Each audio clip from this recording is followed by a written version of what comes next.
Amoy Nutella Berry Blooms. Amoy kala, amoy good vibes.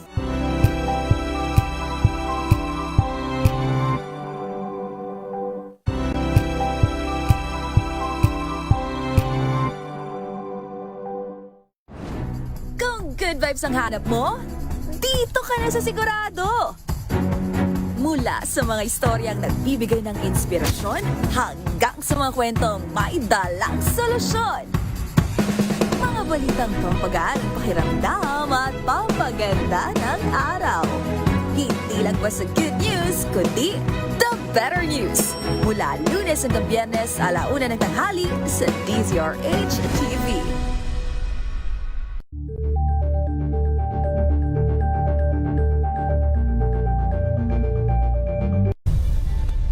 Nagsimula sa pangarap hanggang sa maabot ang tagumpay. Iba't ibang kwento, iba't ibang mukha ng atletang Pilipino.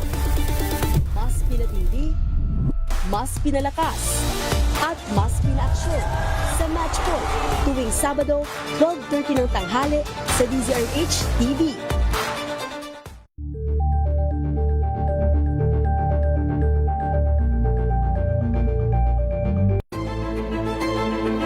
Pakikinggan ang bawat panig. When you fight for justice, think about the queer people. Kung hindi kami magkukwento, sino ang magkukwento para sa amin? Ang mga panawagan. Ipababatid. Hindi talaga ito masusing pinag-aralan ng gobyerno. The women who are beaten and abused. It's time to listen to their voices. Tunghayan ang iba't ibang boses. Mga kwento mula sa iba't ibang anggulo. Dito lang sa Point of View. Mapapanood tuwing linggo, 12:00 ng tanghali sa DZRH TV.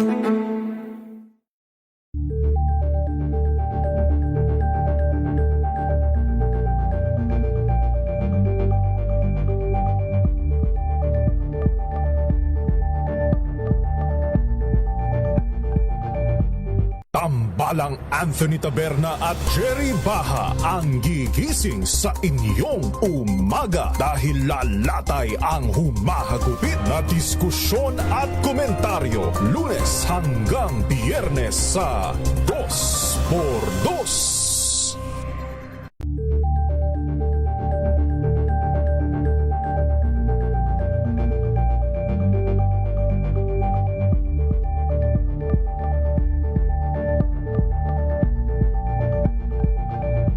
Curious ka ba sa maraming bagay? Kami na ang bahala dyan. Aalamin, tutuklasin at bibigyang linaw namin ang mga katanungang bumabagabag sa inyong isipan. Sa programa kung saan ang bawat sagot ay galing lamang sa mga eksperto. Ang Expert's Opinion tuwing linggo 3:00 ng hapon dito lang sa DZRH TV.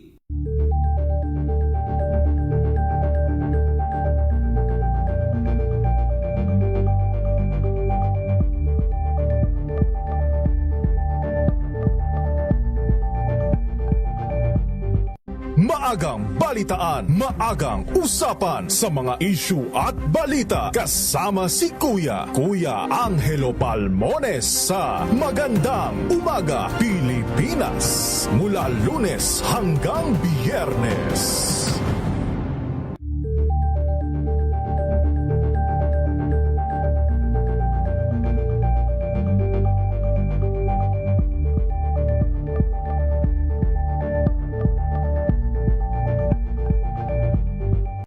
Amin ang mga maiinit na isyung pambayan, mga balitang kailangan mong malaman, usapin sa pamahalaan, politika, ekonomiya at kabuhayan. Ito ang mga dapat mong malaman, pakialaman at pag-uusapan dahil kayo ang tinig ng mamamayan dito sa Damdaming Bayan. Live sa DZRH Radio, DZRH TV at DZRH Digital. Kasama sinalakay Deo Macalma at Elaine Apit. Araw-araw, Lunes hanggang Biyernes. Damdaming Bayan.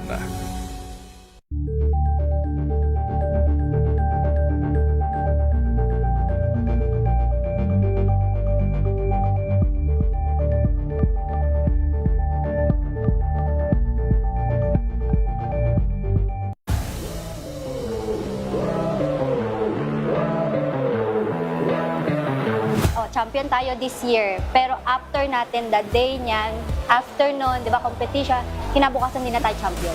Ito yung pinakamagandang thing po ng... Pilipinas, ang oras po 6:37. Problema ka ba sa batas? Hihimayin yan ng Panyera ng Bayan, Attorney Rina Seco sa Usapang Legal. Usapang Legal. Magandang gabi Pilipinas, ito pang DZRH Usapang Legal kasama ang Panyera ng Bayan, Attorney Rina Seco para sa DZRH. Una sa Pilipinas, una sa Pilipino. Usapang Legal. Kumusta po kayo ngayong atres sa buwan ng Pebrero? Uy, malamig pa din. Ay, hindi, medyo mainit-init na today, ano? Pero ngayon, dito sa ating, sa Pasay, dito sa Pasay, 27 degrees Celsius pa. And feels like, ewan ko, hindi ko na makita kung ano yung feels like. Pero mainit-init na. Sana bumalik sa medyo may kalamigan pa. No? Yun nga lang ang problema po natin. Marami sa ating mga kababayan na nagkakasakit dahil hindi na tayo sanay sa malamig. Usapang Legal. Anyway, samahan niyo po ako hanggang 7:30 ng gabi. Maganda po ang ating talakayan. Although, may mga portions po dito na natalakay na natin. Pero ito po ay hango sa message o mensahe ng isa nating kababayan. Dahil ang sabi po niya ay, Attorney, napatituluhan po ng iba ang lupa namin. Nagkaso, tas pinabalik po sa gobyerno. Paano naman po kami na may tax deck at matagal na nagbabayad ng amilyar? Usapang Legal. Alam nga namang sabihin natin, bala kayo dyan, di ba? Anyway, so yan po ang sasagutin natin. Although hindi po sapat yung facts, dahil alam niyo po, kapag may mga tanong na legal, napakahalaga po ng facts dahil kaunting detalye lang ang maiba, maaari pong iba ang applicable legal profession. And syempre, dahil ito po ay umabot na sa pagkakaso, so ibig pong sabihin ay nagkaroon na ng desisyon whether ito ay final na or naka-appeal pa. But napakahalaga po na makita natin yung desisyon ng korte ukol dito. Usapang Legal. So pahapyaw po natatalakayin ko may kinalaman dito sa mga ganito kung saan ang sapantaha ko, 'di ba? Ang lalim ng Tagalog ko.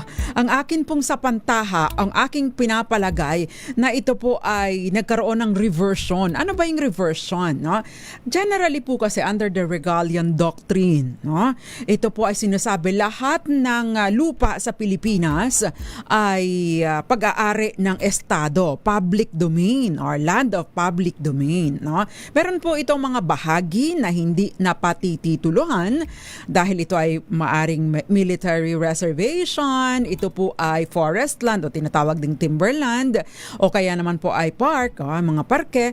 So kapag po ganito, hindi po ito maaring mapatituluhan.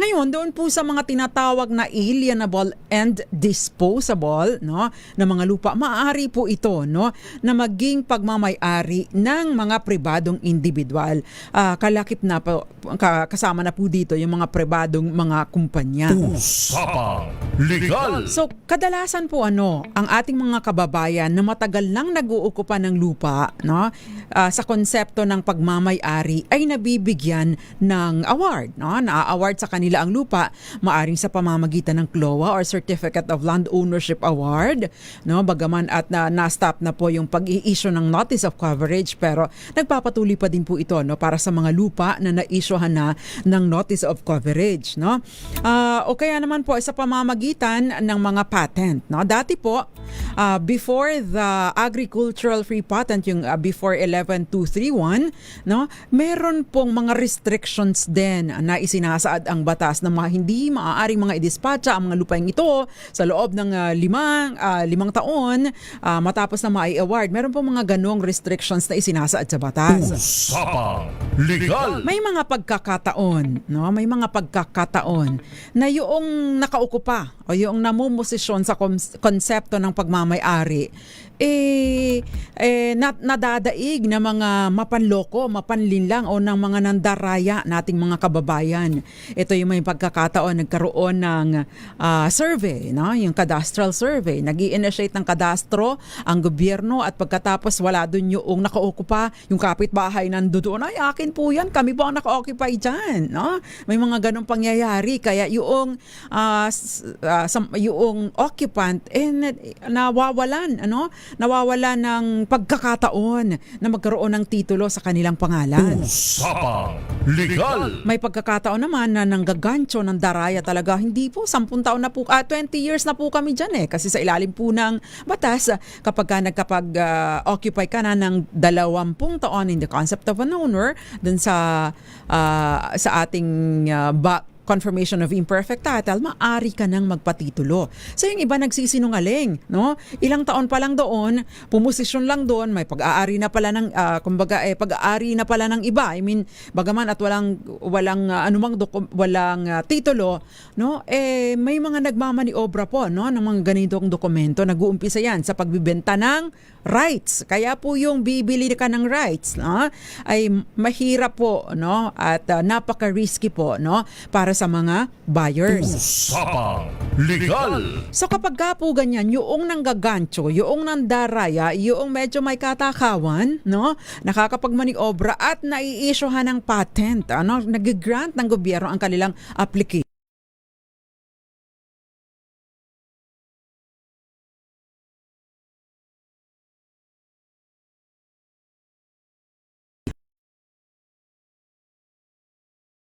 Sa korte para sa reversion. Ano ba yung reversion? Dahil nga po sinabi natin sa ilalim ng Regalian Doctrine, no, na lahat ng pagmamay-ari ng lupa dito ay pagmamay-ari ng Estado, no?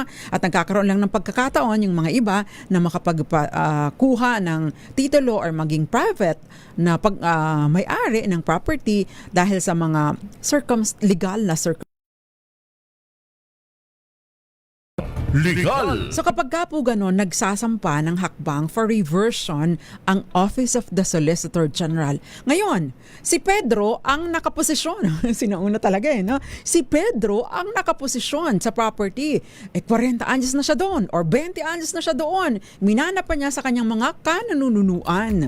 Ang problema, yung istariray na kapitbahay nakapagpatitulo dahil nagsinungaling. Usapang Legal. Or maaring nagmanipula ng mga dokumento. So ano ngayon ang mangyayari dito sa totoong occupant or possessor ng lupa sa konsepto na isang may-ari? Ayan. So, no? Kapag ka po nagkaroon ng reversion, matik ba or automatic ba na napupunta doon sa occupant? Hindi. Usapang Legal. Again, bumabalik po ito sa gobyerno, pagmamay-ari ng gobyerno. Hindi siya naihihiwalay sa lupa ng public domain. Ayan. So ano ngayon? Kung halimbawa nasa sitwasyon ka na merong nag-a-apply ng titulo sa property mo, ano ngayon ang pwede mong gawin? Usapang Legal. Magandang umaga, magandang tanghali, magandang gabi sa lahat ng mga nanunood, nakikinig sa atin sa iba't ibang panig ng mundo. Pwede po kayong magpadala ng inyong mga mensahe, katanungan, problemang legal, wag lamang po problemang pera, mahirap solusyonan yan. Ayan. Pwede po kayong magpadala dito bilang comment sa DZRH TV4K live stream sa YouTube at gayon din bilang comment sa DZRH News at DZRH News Television Facebook pages. Handa po akong sumagot sa inyong mga katanungan na konektado or related sa ating discussion tonight. Usapang Legal. Uy, namiss natin itong si Ma'am Nora Abordo dahil ito ay taga Aurora. Saan po nga po kayo dyan sa Aurora, ma'am? Sa Balerba kayo. Maganda ang sarap ng dyan, ng fern. Pako, salad. No? Magandang gabi, Gael Enriquez. Sabi niya, lakasan ang radyo at makinig. Magandang gabi sa iyo, Jerry Sumagaysay. Ivy Gutierrez ng Tayug, Pangasinan. Roxanne Costo, Jerry Sumagaysay, Romel Livid. Magandang gabi po sa inyo. Magandang gabi, Mami Belen Rivera, Angelina Palekbar. Gayon din, Florence Regalo sa Pila, Laguna. Grace Recta Raul de Sacramento. Magandang gabi. Nanonood sa atin via yung kanyang mobile phone. Magandang gabi, Dante Reyes. Sabi niya, I love you po. Maraming salamat po. Happy Valentine's sa inyo. Vanji Lubao, magandang gabi. Nice. Glad to hear and see you again. Miss Joy Garimbao at syempre Roel Rogacion. Para ngayon ko lang kayo nakita. Maraming salamat po sa panonood. Kenneth Arevalo, Teresita Atienza, Melvin Ogbamin, magandang gabi. At maraming iba pa. Si Ma'am Irene Almodovar ay nanunood din sa atin. And Calma Nor, magandang gabi sa Angeles City at maraming iba pa. Thank you very much. Usapang Legal. Si Ma'am Joy sa Michigan, si Aunt May at gayon din si Gilbert dyan sa Toronto, Canada. Uy, ang lamig dyan. Magandang gabi din Teresita Atienza. Yan. Magpadala po kayo ng questions, no? Pwede po natin yung sagutin. Usapang Legal. Huwag nyo na po akong tanungin. Huwag nyo na po akong tanungin kung pwedeng magtanong. Idiretso nyo na lang po. Magandang gabi din sa Melvin Letrodo dyan sa Barangay Katipunan, Santa Fe, Leyte. At magandang gabi po sa kanyang tatay, si Tatay Nalding. Magandang gabi po sa inyong lahat at maraming salamat po sa inyong panonood at pakikinig. Feel free to share our discussion tonight because for sure marami pong nakaka-relate dahil ang mga lupa problems po talagang kapag ka ito ang topic natin hindi naman napupuno, no? Pero hindi ko na mahabol ang nasa inbox ko. Usapang Legal. Pati si nasa Saudi, si Reynante Ebasco, thank you very much. Usapang Legal. Hyper ako. Hyper ba? Ano pa ako niyan? Inaatake pa ako ng aking gallstones niyan. But anyway, yes, thank you very much, no? Kapag ka po nasa programa ako'y nabubuhayan ng loob. Anyway, maganda pong talakayan ito dahil marami po sa ating mga kababayan ang naaagawan ng lupa. Ano? Yung iba naaagawan ng asawa, yung iba naaagawan ng lupa. Mas marami ang naaagawan ng lupa. Although wala akong ang tawag doon. Wala po akong datos o wala po akong data kung ano yan. Pero napakarami po. Base sa mga mensahe na natatanggap ko, ay marami po sa inyo ang naaagawan ng lupa. Madalas, ang umaagaw ay mga kamag-anak. Usapang Legal. Sabi ni Ma'am Teresita Atienza, Attorney, bakit matagal ng occupant? Bakit naunahan pang magpatitulo ng hindi naman occupant?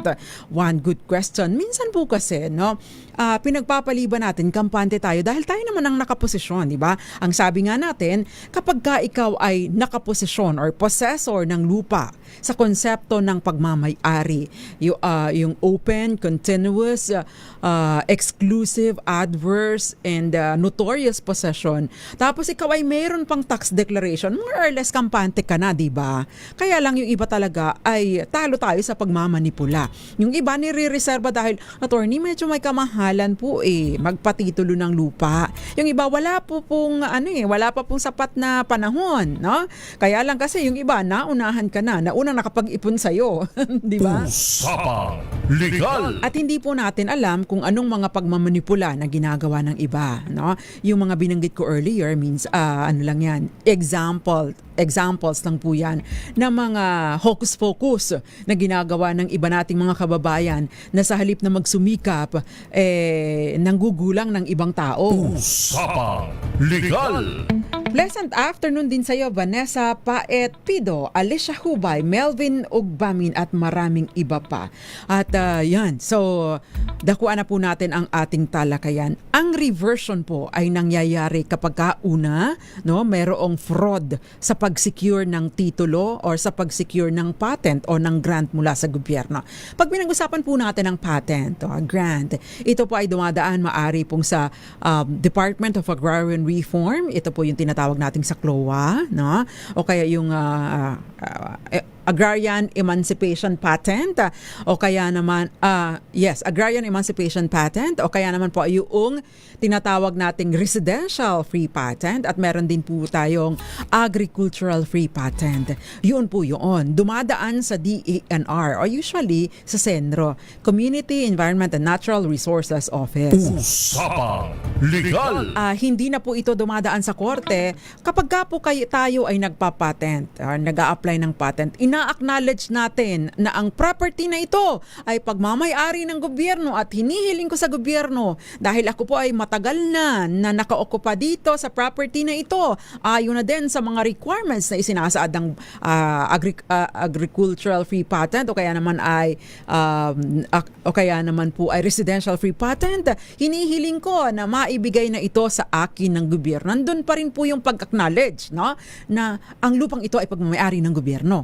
As differentiated from tinatawag nating confirmation of imperfect title or judicial titling, sinasabi natin bagaman at pinapalagay ng lahat ng lupain dito sa Pilipinas ay pagmamay-ari ng estado or bahagi ng public domain. Talagang matagalan naman dito, ako na ang nagmamay-ari nito at bigyan mo ang gobyerno or judge, bigyan mo ako ng patunay, no? I-confirm mo na ako na nga ang nagmamay-ari nito sa pamamagitan ng pag-issue sa aking pangalan ng titulo dito sa property na ito. Yun po ang pagkakaiba nila. Usapang Legal. And as the phrase implies, no, yun pong judicial titling judicial titling or judicial confirmation of imperfect title, ay ito po ay sinasabi po dito na dudulog ka sa korte at syempre magkangailangan ka ng serbisyo ng abogado at syempre that would entail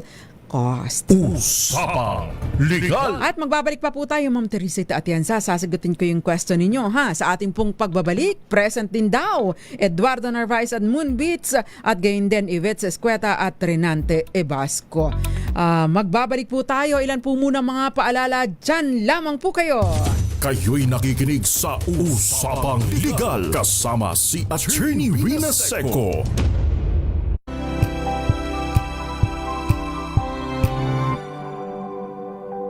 Hello, Washi! Laundry day na naman! Yay! Anong meron? Mancha ng chocolate, putik, may libag pa!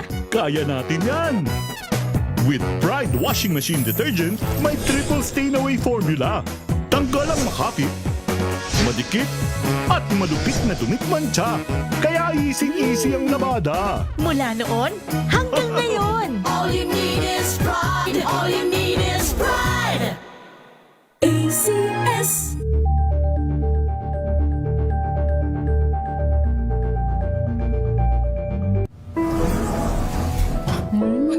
Amoy forever. Amoy LQ. Amoy New Caleb Berry Blooms. Amoy kala, amoy good vibes.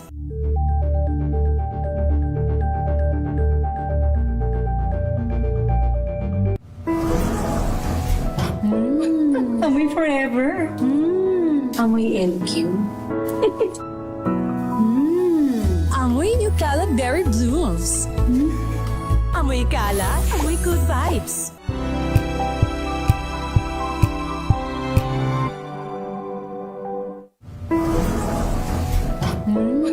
Amoy forever.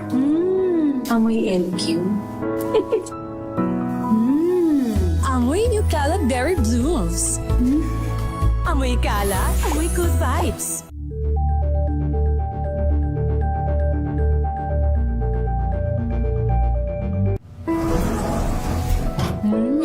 Amoy forever. Amoy LQ.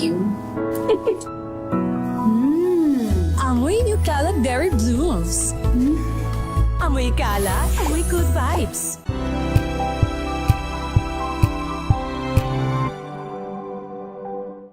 We've got you covered. From the hottest hits, exclusive interviews, kilig to the bones fan meet experience, and hataw performances of your favorite stars. Saturdays, 12 noon, dito lang sa DZRH TV.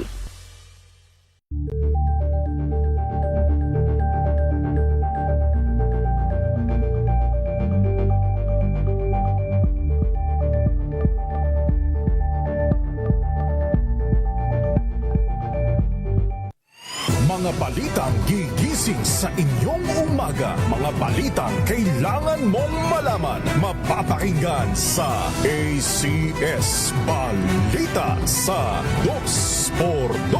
Kasama sina Anthony Taberna at Jerry Baha. Lunes hanggang Biyernes.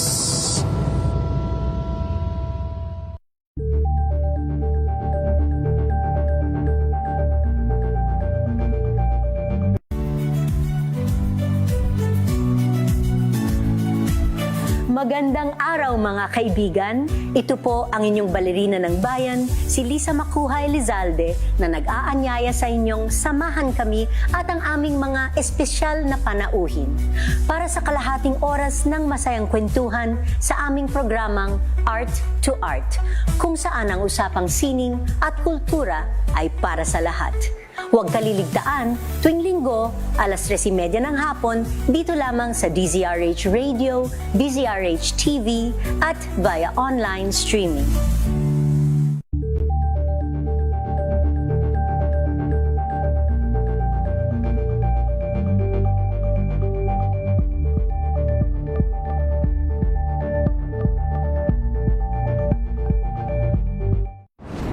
Kung good vibes ang hanap mo, dito ka na sa Sigurado! Mula sa mga istoryang nagbibigay ng inspirasyon hanggang sa mga kwentong may dalang solusyon. Mga balitang pampagaan ang pakiramdam at pampaganda ng araw. Hindi lang basta good news, kundi the better news. Mula Lunes hanggang Biyernes, 1:00 ng tanghali sa DZRH TV.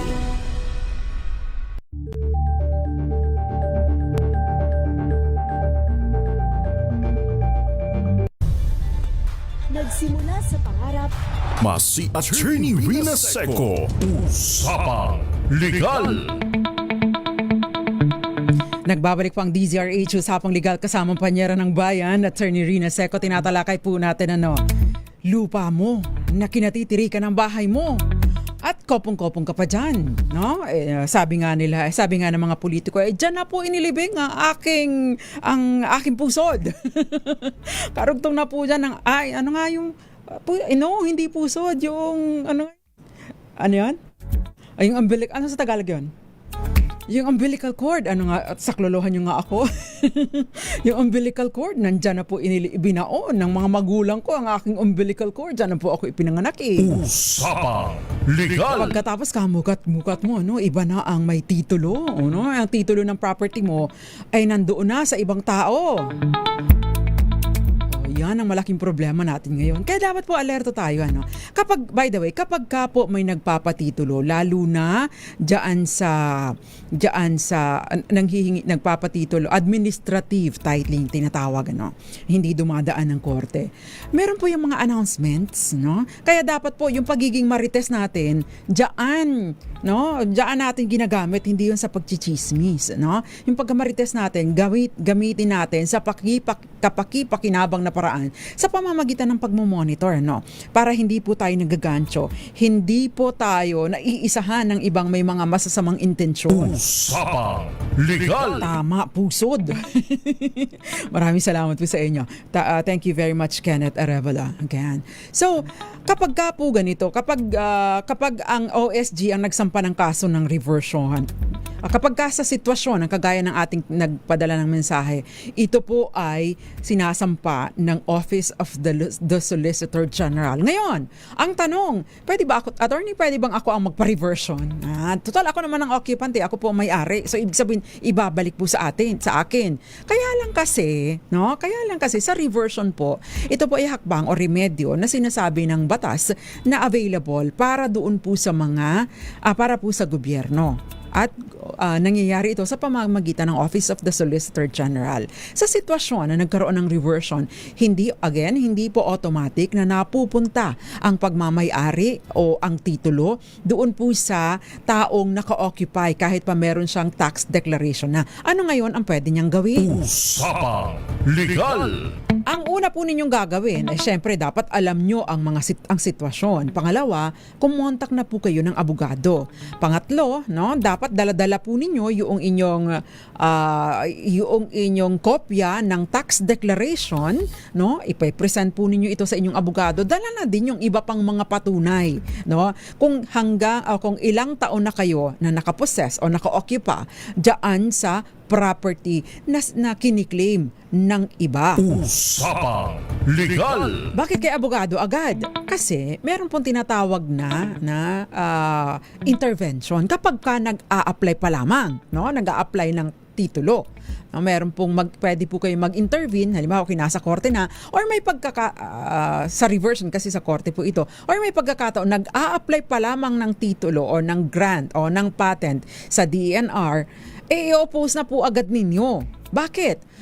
Si ABC po, si Pedro po, no, nagsisinungaling po. Ako po talaga kasi kasama po sa affidavit, no, na isinusumite nitong nag-a-apply ng patent o grant sa gobyerno ay ang kanilang, kung ito po ay agricultural free patent, ay ang kanilang cultivation o pag-okupa doon sa property. Kung ito naman ay residential free patent, sinasabi nyo, meron siyang affidavit, no? Hindi po affidavit ha, affidavit. Sinasabi doon, ako, no, si Juan, ay 10 taon na akong nagbabahay, nakatira dyan. Dyan na nakatira, nagpatayo na ako dyan ng bahay. Walang ibang nagkiklaim yan. Ako talaga yan. Yung nagkiklaim ngayon, nagsisinungaling siya, na siya, kasi requirement, diba, doon ka na nakatira, nagpatayo ka na ng bahay mo, at walang patlang o tuloy-tuloy sa loob ng 10 taon. So dahil ako ang nag-occupy dyan, ako ang nakatira dyan, ako na ang nagpatayo ng bahay dyan, at 10 taon na ako dyan, or higit pa, nagsisinungaling si Pedro na siya ang nakatira dyan. And therefore, wala siyang karapatan. Yun ang i-oppose mo. Usapang Legal! Kaya napakahalaga again ng pagiging marites sa legal na pamamaraan. Ayan. So, kung nasa korte po, magi-intervene kayo kasi on process pa ang pagpapatitulo. Kung nasa nandoon po ang application sa DENR, kayo po ay mag-u-oppose. Paano kung napatitulo ka na? Ayan. Kung kayo po, sinasabi ninyo, ako, si Rina Seco, ako na talaga ang nagmamay-ari dyan. Wala nga lang akong title, pero meron akong tax declaration. Ako rin ang nakaposisyon dyan. Ako na ang nakatira dyan. Nandyan na, ibinaunang pusod ko. 20 taon na akong mahigit dyan sa konsepto ng isang taong may-ari dyan sa property na yan. Katunayan, si Kapitan nga, nandito ang certification na ako nga ay residente ng lugar na ito. At katunayan, itong aming water bill noong 1970s o 1980s or 1990s, no? Nandito yung lumang water bill. In fact, nag-subscribe ako sa Meralco, Marelco o sa Veco o sa anumang Socoteco, anumang lugar dyan, anumang tawag doon sa power distributor ninyo, no? Ito, subscriber ako nito mula po pa noong 19 forgotten. So, mai-establish mo ngayon na ay ito nga nagsinungaling nga siya, nagkaroon nga ng fraud, no? And therefore ako pwede mong ipanalify ipakansela ikaw bilang pribadong individual at sinasabi mo ikaw na ang may-ari dyan. Sasabihin mong wala ng karapatan itong si DENR or si Department of Agrarian Reform or usually DENR o si Sendro na ibigay ang property dahil pribadong pagmamay-ari na ito. Ito ay pagmamay-ari na ni Rina Seco and therefore ang DENR ay nag-exceed or dumagpas sa kanyang jurisdiction o kapangyarihan sa pagbibigay ng lupang property na pagmamay-ari ko na. Bagaman at wala akong titulo, meron akong tax declaration at mapatutunayan ko na sa ganitong haba ng panahon, ako na ang nakaposisyon dito,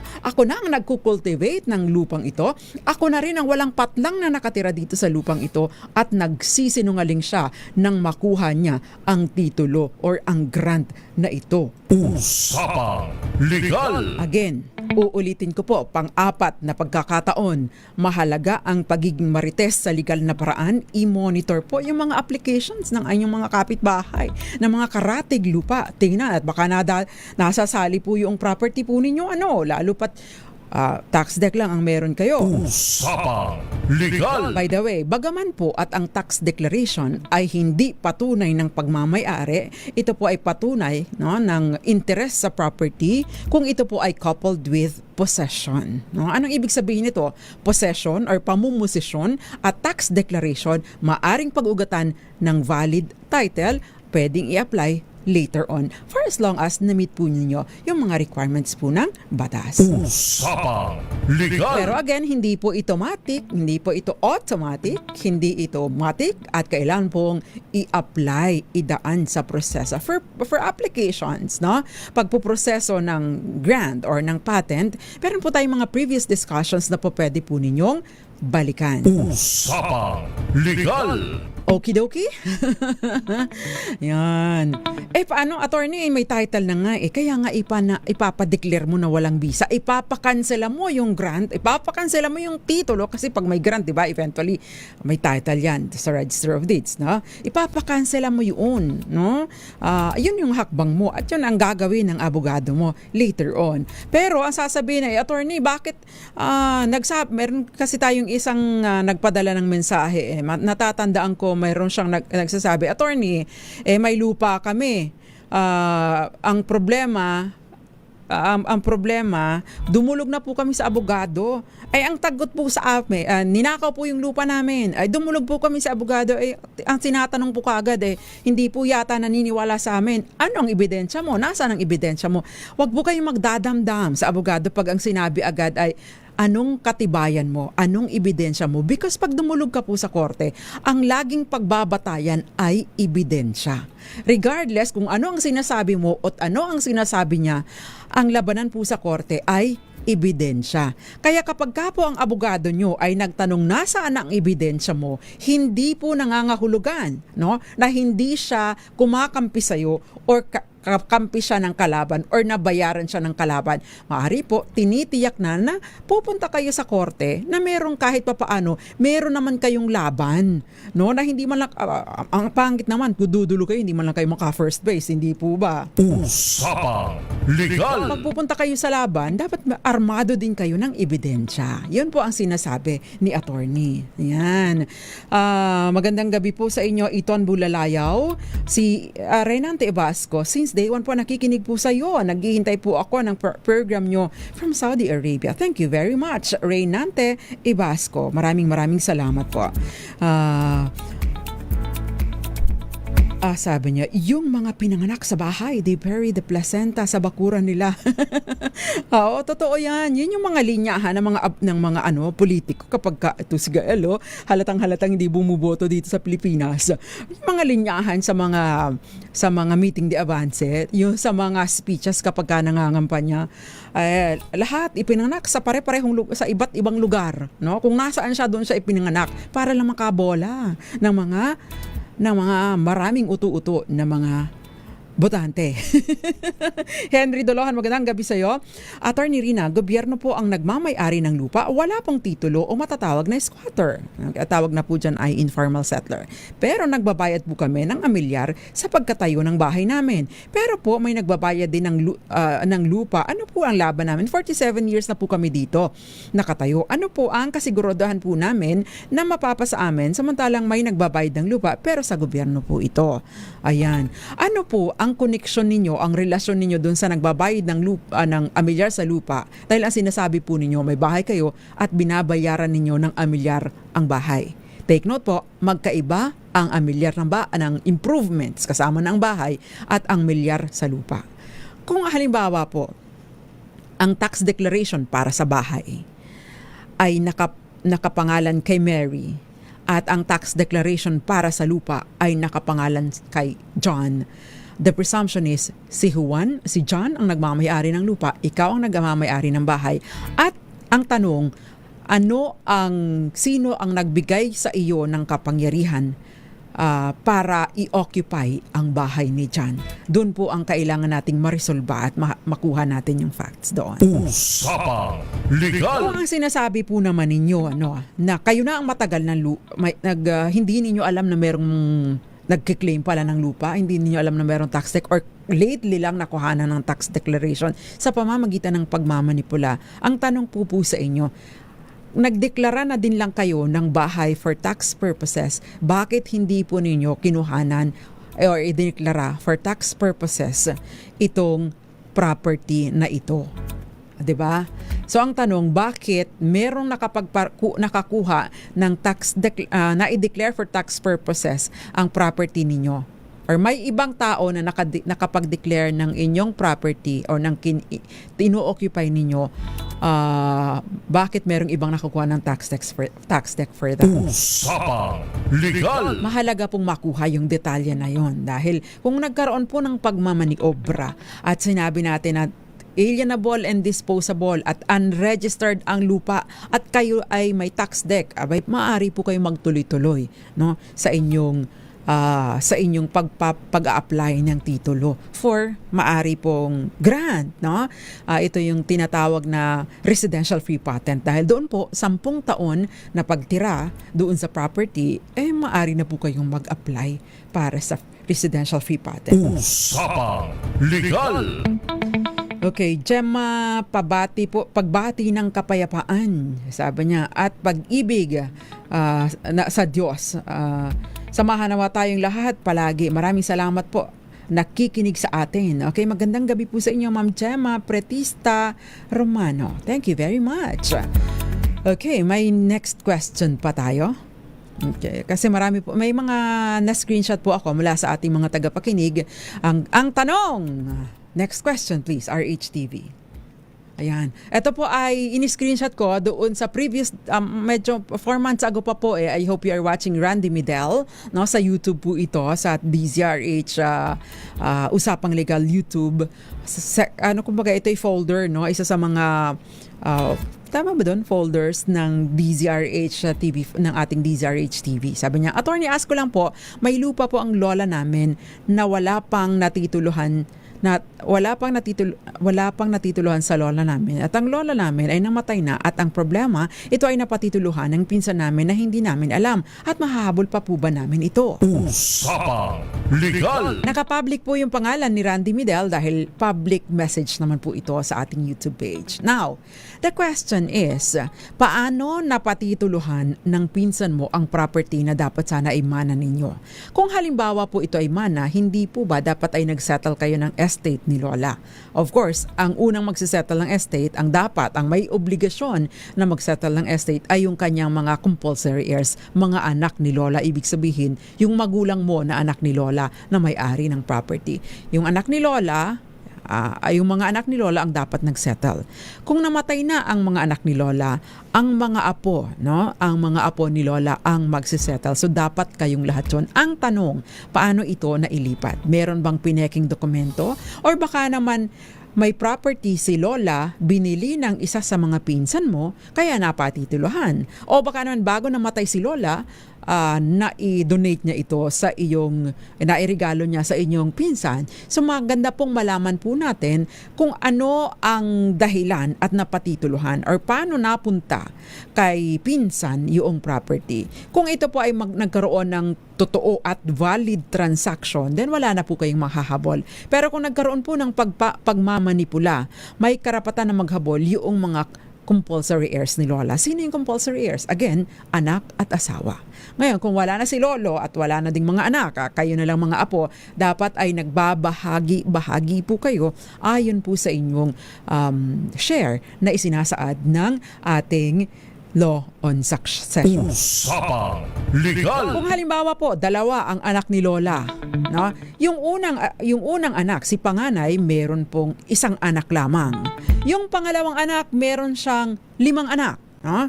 So, ibig pong sabihin, divided by 2. Kung halimbawa, patay na po yung mga magulang ninyo. Halimbawa, yung unang anak ay merong 1 anak at yung pangalawa ay merong 5. So, divided by 2 pa rin po yung property. Yung kalahati, mapupunta doon sa tagapagmana ng panganay na iisa lamang, masusolo niya yan. At yung kalahati, pagbahahatian, ang tawag doon first piece, ng kanyang mga apo sa kanyang pangalawang anak. So 5 ang maghahati doon sa 50% na nakuha. Kasi dapat po yung share ng anak ay yun ang paghahatian ng mga umaangat, ay yung mga tagapagmana po niya.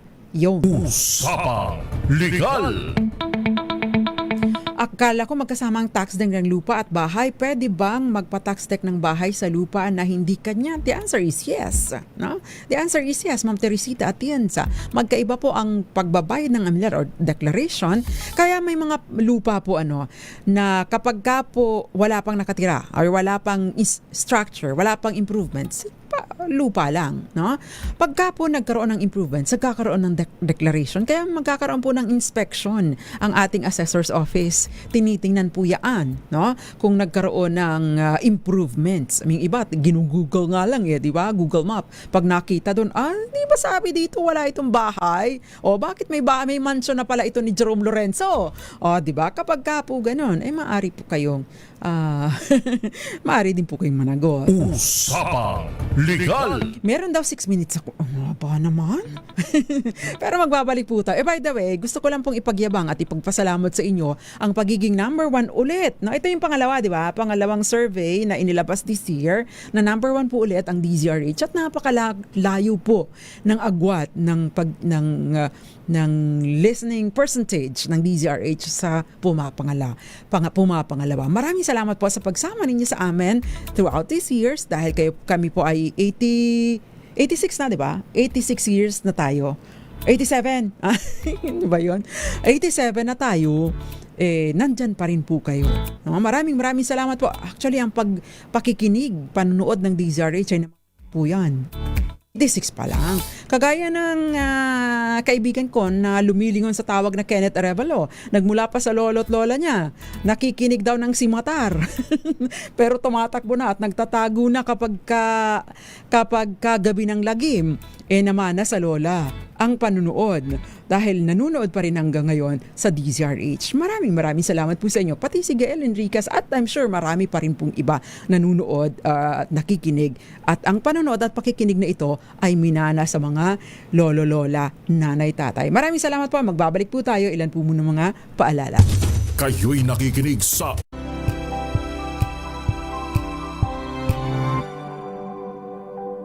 Sa lahat ng bagay, simula pa lang, siguraduhing max protection na. Kasi pag kulang ang proteksyon, baka madaling masira. Sa ngipin, dapat may max protection din. Max sa halaga ng Unique Toothpaste. With Max Protect Formula, helps stop cavities before they start, while keeping breath fresh. Try Unique Maximum Fluoride Protection. Para max alaga, max protektado. ACS. Amoy forever. Amoy LQ. Amoy New Calab Berry Blooms. Amoy kala, amoy good vibes. Tinesting, sinuri, siniyasan. Ang resulta? Super effective ang Shield sa pagpatay ng bakterya at virus. Shield Antibacterial Soap. Believe ang mga eksperto sa Philippine Nurses Association. At si Mami. Tiwala ako sa Shield. Shield Antibacterial Soap. Napatunayang mabisa. Ang mga nurse, tiwala. ACS. Amoy forever. Amoy LQ. Amoy New Calab Berry Blooms. Amoy kala, amoy good vibes.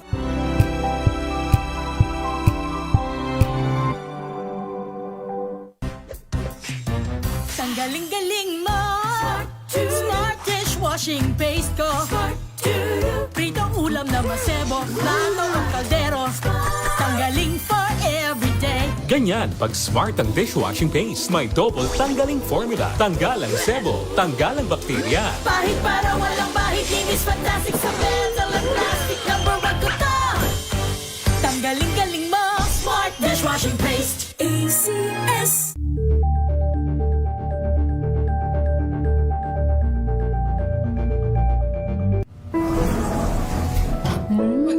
Amoy forever. Amoy LQ.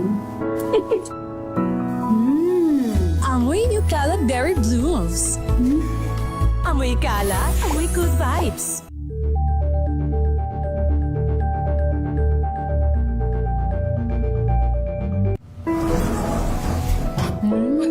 Amoy forever. Amoy LQ. Amoy New Kalag Dairy Blues. Amoy kalat, amoy good vibes. May nagbago. May arte. May budget. Akala nyo lang yon. So solid. White rose papaya, wow, white rose. White rose papaya, wow, white rose. White rose papaya. May glow up with a white rose papaya. White Rose Papaya. May puti power times 2 kasi may papaya at niacinamide. May shea butter and tea tree oil pa. Kutis sulit ang glow up. Glow up with a white rose papaya. White Rose Papaya. Kutis sulit ang glow up. ACS. Wow, ang saya. Isang barangay na labada. Puro mancha pa. Goodbye, pahinga. Mommy, isang laba lang yan sa Pride Bar Blue. May powerful stain-away enzymes na malupit sa dunit mancha. At di masakit sa kamay. Isang laba lang yan. Hello, pahinga. Hello, Pride Bar Blue. ACS.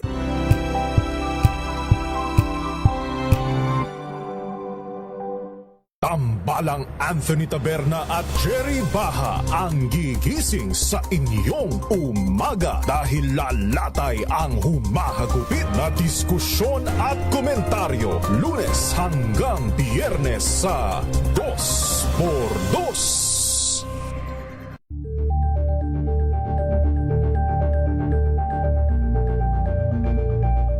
Curious ka ba sa maraming bagay?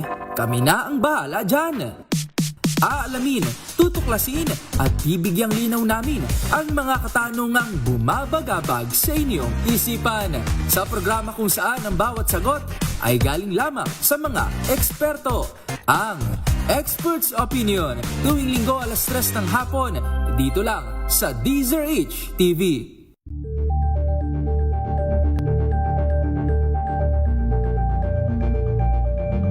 Maagang balitaan, maagang usapan sa mga issue at balita kasama si Kuya Angelo Palmones sa Magandang Umaga Pilipinas mula Lunes hanggang Biyernes.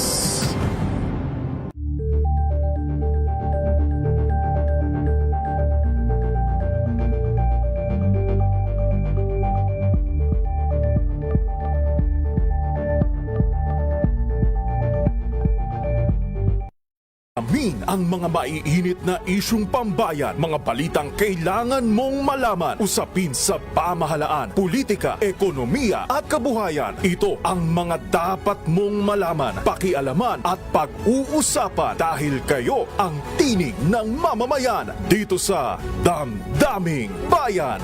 Live sa DZRH Radio, DZRH TV at DZRH Digital. Kasama sinalakay Deo Macalma at Elaine Apit. Araw-araw na Seko Usapang Legal.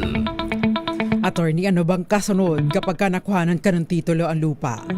Yan, yung question ni Mr. Solomon. Kapag ka po ito, by the way, ito po ang madalas na nakakalimutan ng ating mga kababayan. Nagkaroon ng titulo. Parang nangyari ito sa nanay ko. Itago na lang natin sa pangalang Nanay Flory. Ang Nanay Flory ko ay nakapagmana po ng maliit na bahagi ng lupa mula sa mga lolo at lola ko. Kasama niya yung mga kapatid niya, 5 po silang magkakapatid, although 4 na lang at that time, no, ay si nanay, dalawa o 4 na lang silang natitira. Tama ba ako?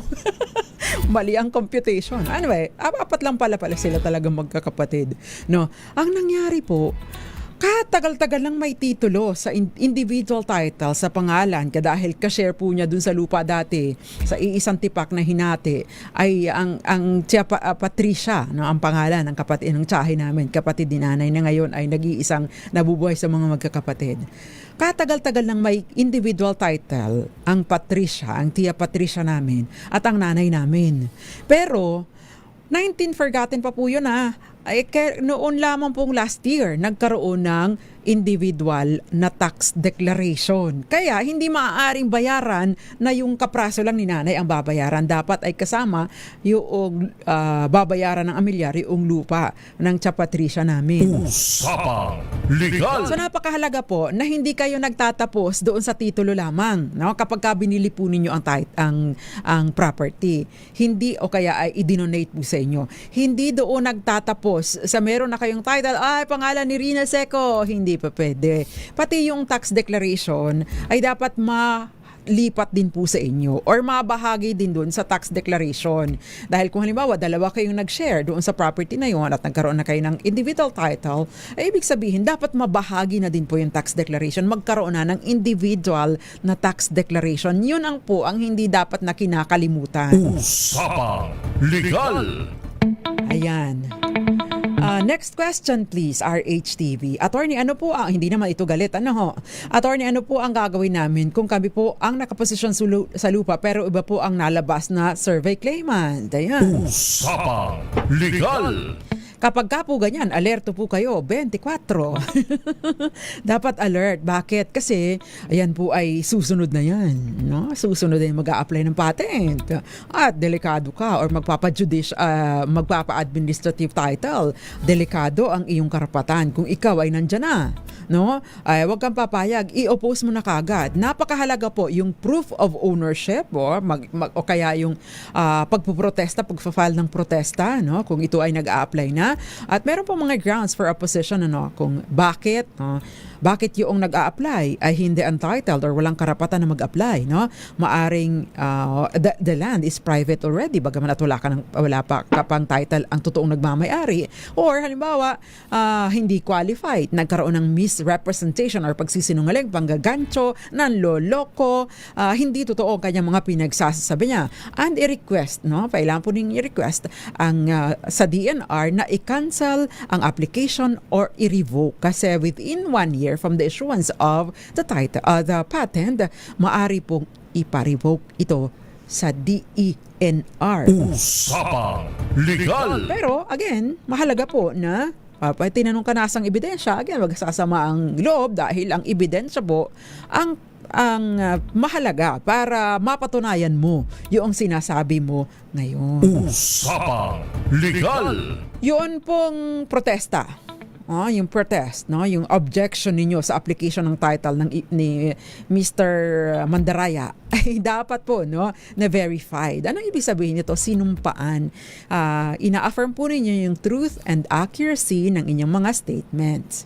Yung Usapang Legal. Okay, wala na pong screenshot pero meron pa pong isang question. Okay, I'm checking dahil meron pong tanong dito tungkol sa nasaan na ba yun? Medyo mabilis-bilis Meron pong tanong dito tungkol sa attorney. Sabi niya, attorney, pinaparehistro na po namin ang deed of sale ng nabili naming lupa na matagal na. Matagal ko na rin pong inuuka pa. Napag-alaman ko na binenta pala ulit ito nang nagbenta sa akin.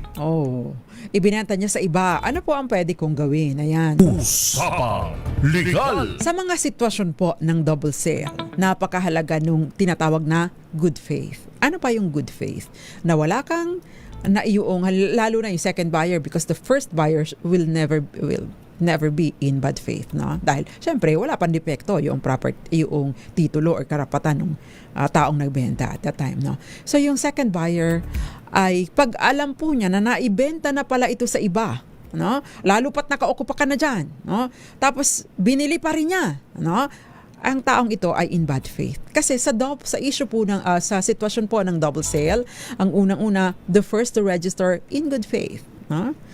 Syempre hindi ka pa naman nagpaparehistro, di ba?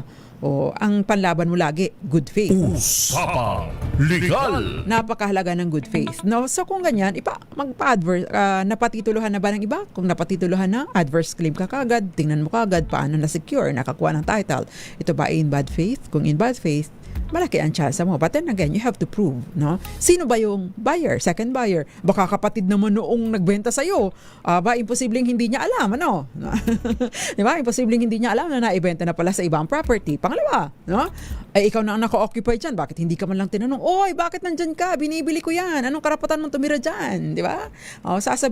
Sasabihin mo, ako ang bumili nito. Ay, teka lang, bakit binibenta pa ito sa akin? Nabili mo na pala. Nasaan ang deed of sale mo? Di ba? So, mahalaga po na patunayan mo na in bad faith yung kabila para manaig ang iyong karapatan. Lalo pat na parehistro niya or naibenta na niya or ipatituluhan niya kung napatituluhan na nung second buyer yung property sa kanyang pangalan. Usapang Legal. Magsama-sama po ulit tayo on Thursday. Same time, same station, same social media platforms. Magandang gabi po muna sa lahat ng mga angkan ko dyan sa Buena Vista, Marinduque. Ganyan din dyan sa Buwak, Gasan, Torrijos, Mugpog at Santa Cruz. At syempre pa si Mami Eloisa at ano na nga pangalan? Si Mami Eloisa at yung kanyang anak na si I'm sorry, medyo na mental block ako. Anyway, nakasama ka po sa kabilang side. No? Ang paborito kong si Jeric Barreto, mga taga DZRH TV at mga taga IT Department. Ako pa ang panyara ng bayan, Attorney Rina Seco para sa DZRH, una sa Pilipinas, una sa Pilipino. Magandang gabi po sa inyong lahat. Antabayan ang susunod na programang Lunas at Lunas Extension para naman sa mga mahalagang impormasyon tungkol sa kalusugan. Sumainyo ang mga dagdag kaalaman sa batas. Hatid ng Panyera ng Bayan. Attorney Rina Seco sa Usapang Legal.